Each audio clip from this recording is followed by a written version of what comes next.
Olá pessoal, tudo bem? A gente está começando mais uma entrevista aqui na FEIPET 2025.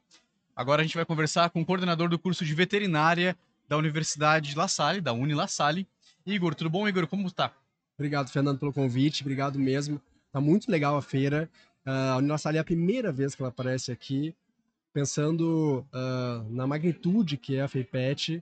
Queria, antes de mais nada, agradecer o convite para que a gente tivesse esse espaço para poder falar um pouco sobre o curso, o diferencial da profissão em si, e entender como é importante ter uma feira como essa para o mercado pet.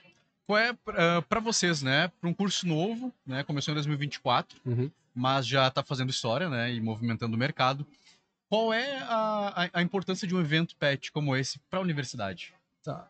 Bom, é um curso jovem, como você bem mencionou. A gente já tem aí 160 alunos matriculados, né? Então é um grupo grande de alunos que fazem com que a gente tenha que se movimentar, realmente. E pensando na movimentação do mercado, entendendo como é que eu ofereço um bom profissional no futuro para o mercado, a gente precisa estar nessas feiras. Então essa feira em si, ela é muito importante para que a gente possa conhecer o mercado possa nos conhecer e, obviamente, a gente poder entender o que se espera na formação de um futuro médico ou médico veterinário. A Unilassalle já tem uma longa história, né, no mercado da educação. Qual o diferencial desse curso de veterinária, né, em relação aos concorrentes do mercado hoje, né, dos principais players que a gente encontra na Grande Porto Alegre, principalmente? São diferentes propostas, né, dos players, como você bem mencionou. Um grande diferencial, ou alguns, vamos chamar assim, que até me motivou, né, a migrar e me tornar coordenador do curso de Medicina Veterinária do La Salle, foi a percepção que a rede educacional La Salle tem da formação integral do aluno, né, a proposta lasalista de ser. Além disso, existem alguns diferenciais importantes que a gente trouxe para a feira para o pessoal conhecer. Uma das coisas é a tecnologia no processo de educação. A gente tem uma mesa holográfica. Se quiser, a gente pode visitar depois o stand, mas o aluno consegue aprender realmente de uma forma tecnológica, inovadora. Ele tem contato com peças reais? Tem contato com peças reais, sintéticas, mas quando a gente chega na holografia, ele fixa ainda mais esse conhecimento. Outra questão que é super importante, a La Salle está dentro de uma rede educacional internacional. Hoje eu tenho 2 alunos que fazem intercâmbio na França, com bolsa, estão lá aprendendo numa escola francesa de medicina Que legal. veterinária, para voltar para cá e trazer essa experiência e a gente conseguir fazer essas conexões com outras escolas. A outra questão é o número reduzido de disciplinas EADs que o nosso currículo tem. Você pode comparar com outros players que estão por aí. A legislação prevê uma porcentagem X, né? Só que hoje a gente trabalha com uma porcentagem muito pequena de disciplinas EADs no curso, mostrando a importância da presencialidade no processo de educação. Seria isso. E tu falou em intercâmbio, né? Como tu avalia hoje o Brasil, né? Em que posição, né? Comparando com outros países, como a própria França que tu citaste, em termos de tecnologia para a saúde animal, né? Fazendo um comparativo, a gente está muito atrás ou não? O Brasil também ainda está na vanguarda, trazendo tecnologia. O que tu enxerga hoje? Eu enxergo que a gente não está atrás em tecnologia, a gente tem ainda o receio de ir.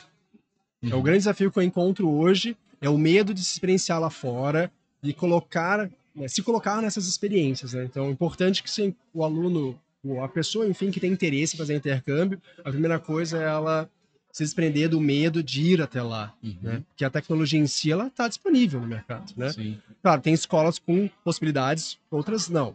Mas o que eu diria, e foi uma das coisas que eu falei para meus alunos que foram para lá, vocês vão lá, vão conhecer a forma como se aplica a medicina veterinária, como se forma o aluno de medicina veterinária lá, para que ele possa voltar e a gente conectar essas coisas. Até porque existe um plano institucional a gente trabalhar uma relação muito próxima com essa escola La Salle da França e o aluno, obviamente, consiga tanto transitar aqui no Brasil quanto lá na França e aprender realmente com essas duas escolas. Então já tem conversas aí fortes e encaminhadas de uma relação íntima, vamos chamar assim, dessas duas escolas de medicina veterinária.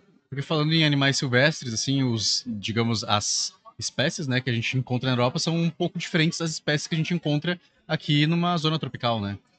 Vão ser diferentes. Essas experiências vão ser não só os silvestres, né? Muitas raças de animais de produção que são muito focadas no nosso país, que em outros países não são tanto. As questões de legislação também são diferentes, pensando em animais silvestres ou em animais de produção, animais domésticos, vamos chamar assim.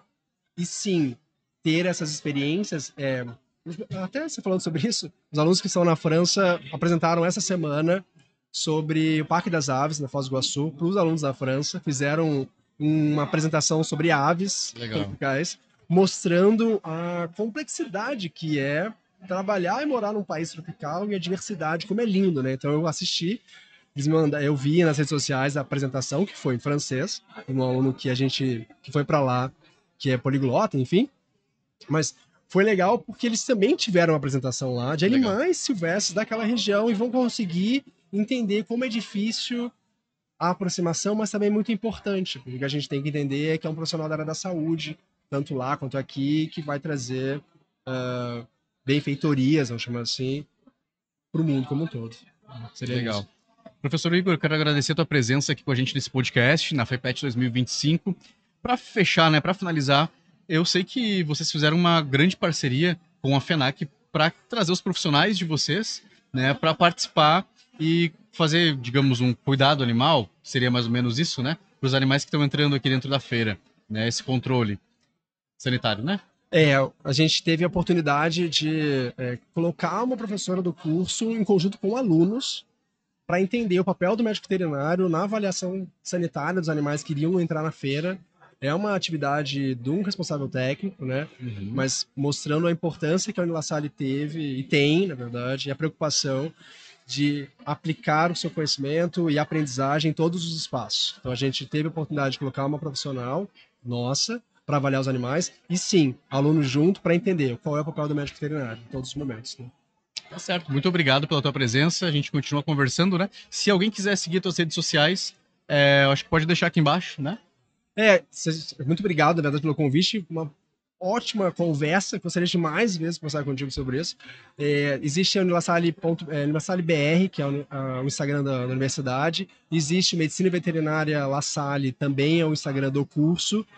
São duas redes que são legais para poder. Existe o meu particular, professor.igor Miranda, VET. Também dá para falar comigo nas redes sociais e eu encaminho para as outras redes, está tudo certo. E acompanhar as novidades do curso também, porque eu sei que vem vindo, né, novos espaços assim de atendimento para a comunidade e também, né, para que os alunos aprendam, né, de forma prática, né, o que estão vendo em aula ali na literatura, né?